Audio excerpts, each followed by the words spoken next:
और ये इसलिए भी है, उन्होंने छोटा कार्यालय इसलिए बनवाया क्योंकि उन्हें पता है कि आजमगढ़ से उनका खाता नहीं खुलेगा, इसलिए खाना पूर्ति के लिए कार्यालय बना लिया है। लेकिन हम समाजवादी लोग आप सबका, आजमगढ़ के लोगों का धन्यवाद देते हैं, आभार प्रकट करते हैं। और जो स्नेह, जो प्यार, जो सम्मान आजमगढ़ की जनता देती है, हमें लगता है बहुत कम जिलों में वो सम्मान मिल पाता है। और जो नेताजी हमेशा कहते रहे कि आजमगढ़ से हम लोगों का भावनात्मक लगाव है,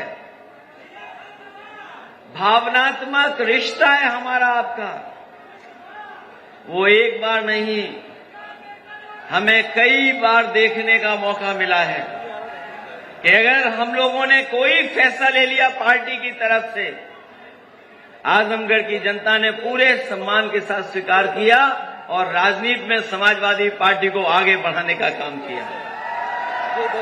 मैं जब सामने एक हमारा कार्यकर्ता साथी जो तस्वीर दिखा रहा है,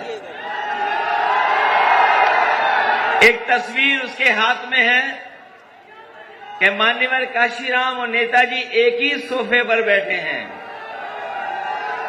सोचो कब की विचारधारा का विलन, दो विचारधारा एक साथ किस समय पर आई थी।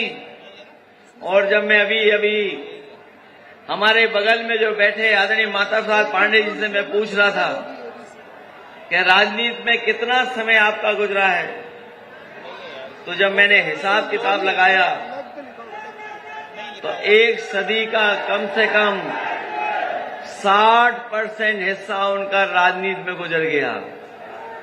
एक सदी का 60वां हिस्सा उनका इसी के साथ, समाजवादी आंदोलन के साथ गुजर गया। और जब मैं पीछे मुड़ करके देखता हूं कि कब आजमगढ़ में आया था, कब राजनीति में शुरुआत की थी, तो मैं देखता हूं कि आंखों ही आंखों में एक सदी का चौथा हिस्सा अपने आप निकल गया। एक सदी का चौथा हिस्सा यहां से नेताजी को, समाजवादी पार्टी को आपने न केवल जिताया बल्कि ऐतिहासिक वोटों से भी जिताने का काम किया। राजनीतिक परिस्थितियां बदलती हैं, बनती हैं, राजनीतिक परिस्थितियां बना करती हैं, बिगड़ भी जाती हैं।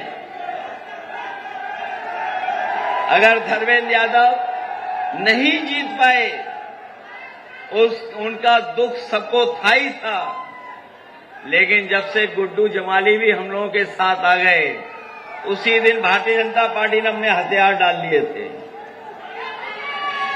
याद होगा चुनाव आपको जब शुरू हुआ, न जाने कौन क्या कह रहा था, लेकिन जैसे ही गुड्डू जमाली जी का साथ आया, बीजेपी के लोगों ने अपने आप हथियार डाल लिए।